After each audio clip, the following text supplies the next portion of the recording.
In the waning years of the Third Age, when the shadow of Mordor crept ever westward, the realm of Gondor stood as a bulwark against the tide of darkness.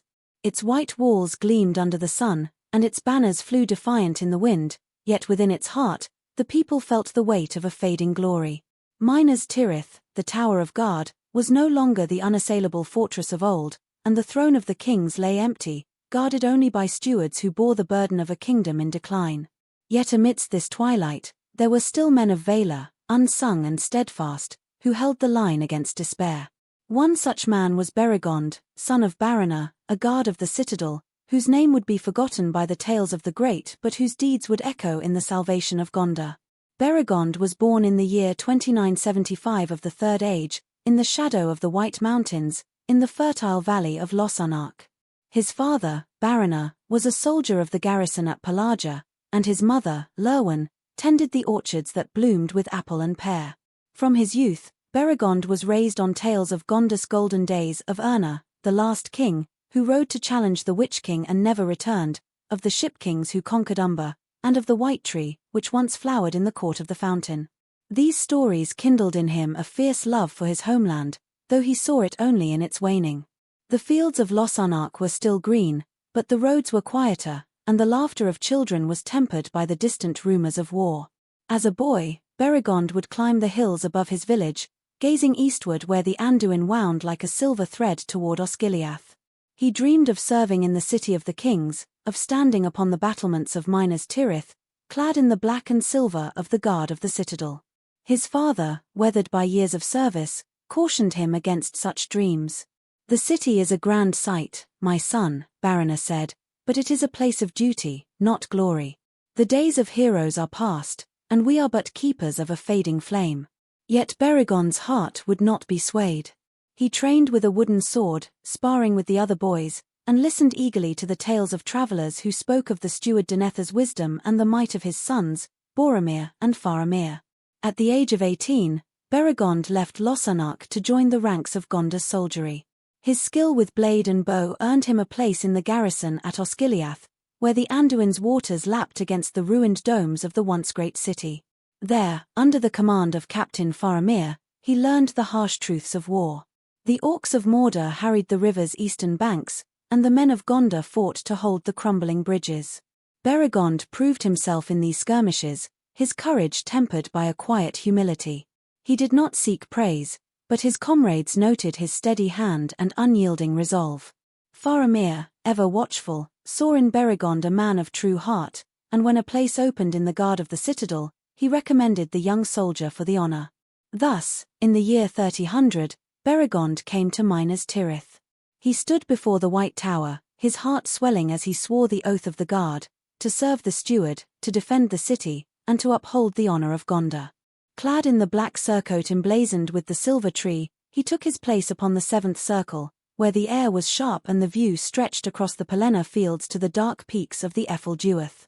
His duties were simple yet solemn, standing watch at the citadel, escorting the steward's emissaries, and guarding the court of the fountain, where the dead white tree stood as a silent reminder of lost kings. Beregond's life in the city was one of routine, yet he found joy in its rhythms. He married a woman named Miriel, a seamstress from the fifth circle, whose laughter was like the chime of bells. They had a son, Birgil, whose bright eyes and boundless curiosity brought light to their modest home. Beregond taught Birgil the history of Gondor, pointing out the statues of the kings along the causeway and recounting the deeds of Anarion and Isildur. Yet even as he spoke of glory, Beregond felt the shadow growing. The steward Denethor, once a man of keen mind, grew withdrawn, his eyes haunted by secrets none could fathom. Boromir, the heir, was a beacon of strength, but his journeys took him far from the city. And Faramir, whom Beregond admired above all, bore the weight of his father's disfavor, sent ever to the perilous frontiers of Ithilien. In the year 3018, the storm broke. Word came of a great battle in the north, where Boromir had ridden to seek counsel in Rivendell. The orcs grew bolder, and the Nazgul, the dread ringwraiths, were seen in the skies above Osgiliath. Beregond stood watch as the beacons of Gondor were lit, their fires blazing from Amorn Din to the peaks of Erd Nimre, calling for aid from Rohan. The city prepared for war, its forges ringing day and night, and Beregond trained Burgil in the use of a small bow, knowing the boy might soon face dangers no child should know. Muriel, her face pale but resolute, stitched banners for the soldiers, her needle flashing in the lamplight. The War of the Ring came to Gondor in the spring of 3019, and with it, the siege of Minas Tirith. Beregond stood upon the walls as the armies of Mordor poured across the Pelennor, their black banners blotting out the horizon. Orcs, trolls, and men of Harad marched under the red eye of Sauron, their siege towers looming like giants. The sky was choked with ash, and the sun was hidden, as if the world itself had forgotten light. Beregond fought in the first circle, wielding his sword against the tide of foes. The catapults of Mordor hurled flaming missiles, and the heads of fallen soldiers rained upon the city, sowing terror. Yet Beregond held his ground, rallying the men around him, his voice steady even as his heart quailed. Amid the chaos, a stranger arrived, a hobbit named Peregrine Took, clad in the livery of the guard. Pippin, as he was called, was small of stature but great of spirit, and Beregond took him under his wing. He showed the hobbit the city's defences, shared tales of Gondor's past, and found solace in Pippin's unyielding hope. "You are not like the men of this land," Beregond said one night, as they stood watch beneath the stars. "Your heart is light, even in this darkness." Pippin grinned, his eyes glinting. "Maybe it's because I'm small, and the shadow doesn't notice me. But I'll fight for Gondor, Beregond, same as you." The siege grew grimmer. Osgiliath fell, and Faramir returned, wounded by a poisoned dart and bearing ill tidings. Denethor, driven to madness by grief and the visions of his Palantir, declared the end of Gondor. Beregond watched in horror as the steward locked himself in the White Tower, refusing counsel from Gandalf the White, who had come to lead the city's defense. The men whispered of Denethor's despair, and fear spread like a plague. Beregond's faith in the steward wavered, but his love for Faramir held fast. He had served under the captain in Osgiliath, had seen his wisdom and compassion, and knew that Gondor's hope lay with him, not the broken man who ruled. The crisis came on the eve of the Battle of the Pelennor Fields. Denethor, consumed by madness, ordered Faramir's body to be borne to Rath Dinan, the silent street, where the tombs of the stewards lay. There, he intended to burn his son alive, believing all was lost. Beregond, standing guard at the citadel, overheard the servants' whispers and Pippin's frantic pleas. The hobbit had seen Denethor's intent and sought to save Faramir, but the steward's guards barred the way. Beregond faced a choice that would define him: to obey his oath to the steward or to follow his heart and save the man who could yet lead Gondor. His decision was swift. Beregond drew his sword and defied the guards, his voice ringing with authority. "Stand aside, or I will cut you down."